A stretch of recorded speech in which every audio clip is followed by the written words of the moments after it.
à tous, j'espère que vous allez bien. On se retrouve aujourd'hui pour vous parler de la disparition de Steven Koetcher. Cette disparition est très troublante. Les actions de Steven avant sa disparition ont dérouté sa famille, ainsi que les enquêteurs. Steven est né le 1er novembre 1979.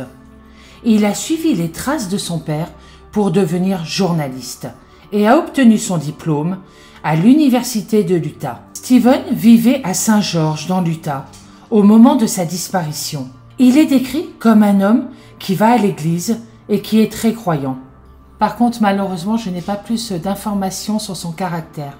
Quelques mois avant sa disparition, il a déménagé de Salt Lake City à Saint-Georges, car il n'aimait pas le froid. Il a eu du mal à trouver un emploi après avoir déménagé. Il a fait beaucoup de demandes d'emploi, ainsi que des recherches par lui-même. Après sa disparition, sa famille aura découvert plusieurs demandes d'emploi, qui consultaient régulièrement des articles pour savoir s'il y avait un emploi qui l'intéresserait. Steven a un frère, par contre j'ai pas su si c'était son grand frère ou son petit frère, qui s'appelle Dallin. Nous arrivons à la chronologie de la disparition. Le 10 décembre 2009, Steven est parti pour West Wendover, Nevada. Il est allé rendre visite aux parents d'une ex-petite amie. Il est allé aussi prendre de l'essence à une station-service. Cela sera confirmé par un reçu qu'il aura laissé dans sa voiture. Il est reparti quelques heures pour retourner à Saint-Georges cette nuit-là. Il s'arrêta à nouveau pour l'essence, cette fois à Salt Lake City, et pour le dîner. Tous les reçus prouvant toutes ces destinations ont été retrouvés dans sa voiture. Il aura parcouru environ 1000 miles, c'est-à-dire 1609 km environ, en 14 heures. Son trajet est très déroutant. Le lendemain, le 11 décembre, Steven a parlé au téléphone avec sa mère, Dean, et lui a dit qu'il serait à la maison pour Noël, vers le 23 décembre. C'est la dernière fois que sa mère parlera à son fils. La mère de Steven déclara à la police que lors de sa dernière conversation avec son fils, le 10 décembre, il ne semblait pas déprimé ou trop angoissé, mais qu'il était juste frustré par ses problèmes financiers. Elle révélera aussi à la police que Steven avait 3 comptes bancaires, un avec Wells Fargo, un avec la banque Zion et l'autre avec la Southwest Federal Credit Union. Sa mère déclara également qu'elle a déposé 500 € sur le compte de son fils, un des comptes, sachant qu'il en avait 3, pour l'aider à payer son loyer. Il faut savoir que Steven avait un souci avec le propriétaire de sa maison. Il était locataire et malheureusement, plusieurs fois, il n'a pas pu payer le loyer. Bon, il était à la recherche d'un travail, souvenez-vous. Donc, c'est vrai que sa mère et son père l'aidaient beaucoup financièrement.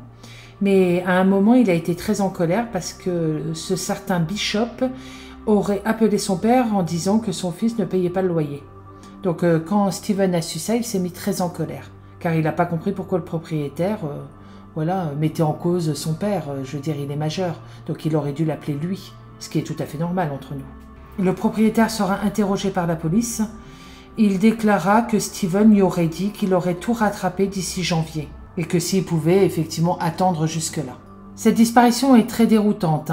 Là, en faisant mes recherches, j'ai vu que Steven avait trouvé un travail vraiment temporaire dans une entreprise de nettoyage de vitres, dans laquelle Steven travaillait depuis peu.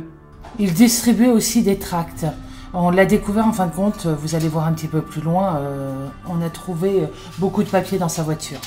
Le 12 décembre, Steven a conduit à Overton, Nevada. Il avait un autre reçu pour une station-service à Mesquite, dans le Nevada, où il a acheté des collations et de l'essence. Il a également acheté des cadeaux de Noël, un bavoir et des biscuits, qui ont été trouvés dans sa voiture. Les parents de Steven ont deviné que c'était pour les enfants de son frère. Donc, il avait bien l'intention de retourner chez ses parents pour fêter Noël. Ce qui me perturbe dans cette disparition, c'est tout le trajet qu'il ait fait. Alors, en 14 heures, faire 1609 km environ, je ne sais même pas si c'est possible. Et ça, vraiment, ça me perturbe. La voiture de Steven a été retrouvée, abandonnée le 14 décembre, dans une communauté de retraités de Sun City. Au moment des recherches, la police a pu trouver des images de vidéosurveillance d'une des maisons. On y voit Steven à un moment, avec sa voiture et en train de marcher.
Je ne sais pas si vous avez remarqué, alors je ne sais pas si c'est une coïncidence ou pas, hein, attention.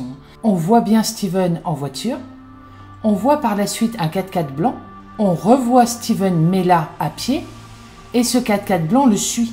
Et après il s'arrête quand Steven tourne à gauche. Alors je ne sais pas, cette vidéo me perturbe. Après je ne veux pas me mettre enquêteur, hein, mais c'est simplement mes constatations. Donc après, bon, je suppose que la police a dû faire son travail, hein, elle a dû enquêter, j'espère. Mais bon, c'est troublant, voilà. Est-ce que c'est une coïncidence ou pas, je ne sais pas. Il a fallu un certain temps à la police pour obtenir ces images. Mais finalement, l'enregistrement a eu lieu à 11h54 et il s'agissait de la voiture de Steven, traversant le quartier.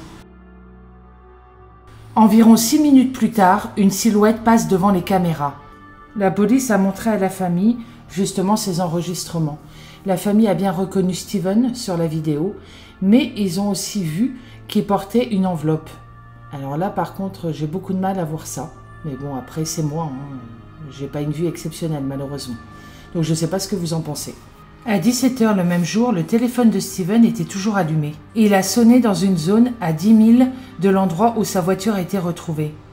Il a ensuite envoyé un ping dans le quartier Whitney Ranch de Anderson. Il a également été utilisé le lendemain matin.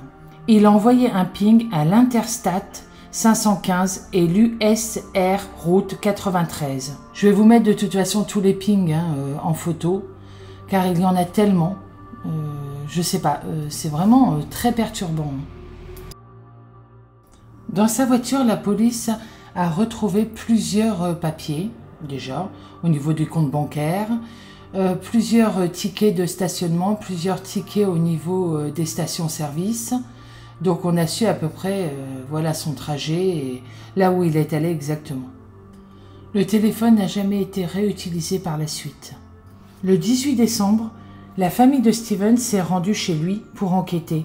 Ils ont trouvé son chargeur de téléphone ainsi que son ordinateur portable. Mais ils n'ont pas pu trouver son passeport. Étrange, est-ce qu'il l'avait toujours avec lui? Sa mère a également eu accès à ses dossiers financiers. La police, entre-temps, a enquêté sur les maisons aux alentours, là où la voiture a été retrouvée. Des hélicoptères, des chiens pisteurs et ainsi qu'une battue ont été faites tout au long de l'enquête, mais malheureusement, ils n'ont jamais rien trouvé. Le cas de Steven n'a jamais été rapporté par les médias. Jamais. Donc bon, étrange, hein, parce qu'en Amérique, c'est vrai que c'est beaucoup le cas en général.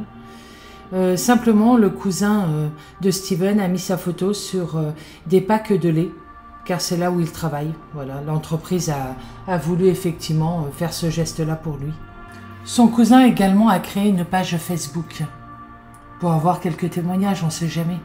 Car effectivement, cette disparition est tellement troublante. En avril 2010, un témoignage très perturbant, bien sûr un anonyme, a téléphoné à la police pour dire qu'il fallait qu'il fouille le désert près de l'aéroport d'Anderson. C'est là où je vais demander aux plus jeunes, s'il vous plaît, de passer ce moment. Ainsi qu'aux personnes fragiles. Fragiles, je m'entends, sensibles surtout. Donc j'ai pas l'habitude de faire du sensationnel, mais je suis bien obligée de vous dire ce que cette personne anonyme a signalé à la police. Je suis désolée, je vais peut-être mal dire les choses, mais les détails sont assez sordides. Et sordide, le mot est faible. Donc a priori, Steven aurait été tué. Tué, massacré. Il aurait été torturé pendant plusieurs semaines. Son corps aurait été démembré. Quand je dis démembré, c'est vraiment en tout petits morceaux. Alors voilà, l'anonyme a dit qu'il y avait environ 300 morceaux, qu'il s'était amusé à découper le corps, et que si la police voulait reconstituer le corps, je suis désolée, j'ai du mal, ils avaient qu'à chercher dans le désert, voilà, à côté de l'aéroport. Donc c'était un amusement pour eux. Pour lui, pardon. Donc la police, effectivement, suite à ça, a fait des recherches, a essayé de localiser l'appel surtout, pour savoir qui était cet individu. Petit aparté, je préfère vous mettre un beau paysage que de mettre des photos du désert ou des photos un peu sordides. Je suis désolée, moi, mes vidéos sont pas faites pour ça. Plus de 70 policiers sont sortis pour faire ces recherches. Et effectivement, des os ont été retrouvés. Donc après, forcément, les scientifiques, l'ADN et tout. Non, a priori, c'était des os d'animaux, pas du tout humains. Voilà, donc, bon, vu l'étendue de toute façon du désert, qui fait environ 300 km², hein. Donc, si malheureusement Steven a vraiment été enterré là, ça va être quand même assez compliqué de le retrouver. Et en plus, l'été, il fait des chaleurs jusqu'à 50 degrés a priori, à ce que j'ai trouvé. Alors, une chose très intéressante, Steven a disparu le 13 décembre et Susan Powell a disparu une semaine avant, le 7 décembre, au même endroit. Alors, il y a eu bien sûr, vous pensez bien, des théories en quoi Steven et Susan se connaissaient et se seraient enfuis ensemble. Mais a priori, de toute façon, en faisant beaucoup de recherches et tout, on n'a jamais retrouvé quoi que ce soit en quoi Steven et Susan se connaissaient. De toute façon, en faisant mes recherches sur Susan Powell, cela n'a rien à voir avec la disparition de Steven pour moi, même si elle n'a jamais été retrouvée. Car son mari s'est suicidé après avoir tué, dans des circonstances horribles, ses 2 enfants. Il les a tués, en fin de compte, je vous mets de toute façon l'article à la hache et après il a brûlé leur corps. Enfin bon, quel genre de père peut faire ça? Non, pardon, je retire le mot père pour lui, c'est pas un père ça, c'est un... Même les monstres, je sais pas, il faudrait peut-être inventer un mot plus puissant pour ce genre d'individu. Bon, c'est tout. Je déteste parler de ça, de toute façon, ça me brise le cœur. Donc là, après, là, il y a eu un procès de fait. Bon, je suis pas là, de toute façon, pour parler de Susan Powell. Peut-être que je ferai une vidéo si cela vous intéresse. Je ne connaissais pas l'affaire, hein. Je viens juste, voilà, de le voir. Donc, a priori, cela n'a rien à voir avec Steven. En 2011, le père de Steven est décédé. Il n'aura jamais su ce qui est arrivé à son fils. Les médecins auront confirmé son décès. A priori, il serait mort d'un choc. Donc, à mon avis, c'est suite à la disparition de son fils. La famille de Steven a sa propre conviction sur cette disparition. Ils pensent que Steven n'a jamais quitté la communauté des retraités, c'est-à-dire où la voiture a été retrouvée, et qu'il ait rencontré une mauvaise personne suite à un entretien d'embauche. La police ainsi que sa famille n'ont jamais cessé de rechercher Steven. À ce jour, encore, les recherches continuent. Aucune piste n'a émergé de toute façon à la suite de cette disparition. Nous en savons autant maintenant qu'à la seconde où nous avons réalisé qu'il était parti, déclarent ses parents. Malgré les difficultés que pouvait rencontrer Steven, financièrement je veux dire, sa famille ne pense pas qu'il ait choisi de le faire volontairement, c'est-à-dire de disparaître. Et il ne pense pas non plus à la thèse du suicide. Sa mère a déclaré, lors de leur dernière conversation téléphonique, il était optimiste quant à sa recherche de travail, un travail stable, parce qu'effectivement laveur de vitres, voilà, il voulait pas faire ça toute sa vie, et il préparait surtout sa visite pour Noël. Et effectivement, rappelez-vous, il avait bien acheté des cadeaux de Noël, donc ça suggérait quand même qu'il voulait retourner à Saint-Georges, chez sa famille. Son père a déclaré quand même que la voiture était en état de marche, hein. Il n'a pas été en panne, c'est pour ça qu'il l'aurait laissé là. Bon, c'est vrai que ces voyages inhabituels et inexpliqués ont conduit à supposer qu'il s'était peut-être tourné vers une sorte d'activité illicite pour gagner de l'argent. Mais des chiens renifleurs spécialisés en drogue ont reniflé sa voiture, mais il n'y a rien, aucune alerte. Les vérifications des antécédents financiers et des relevés téléphoniques de Steven n'ont rien révélé d'inhabituel, à part effectivement ce grand voyage qu'il a fait. Une seule chose sur sa carte de crédit, depuis sa disparition, il y a eu un prélèvement de fait, mais c'était simplement fait par la société d'hébergement web GoDaddy. Je pense malheureusement que cette disparition restera un mystère. En 2021, Steven est toujours porté disparu. Je n'ai malheureusement pas d'autres informations au sujet de cette disparition. Je sais que sa famille recherchera encore et encore Steven. Sa mère se bat tous les jours pour essayer d'avoir des informations. Voilà, c'est la fin de cette vidéo. Je vous dis à bientôt dans une prochaine vidéo. Je vous souhaite une bonne journée et surtout prenez soin de vous.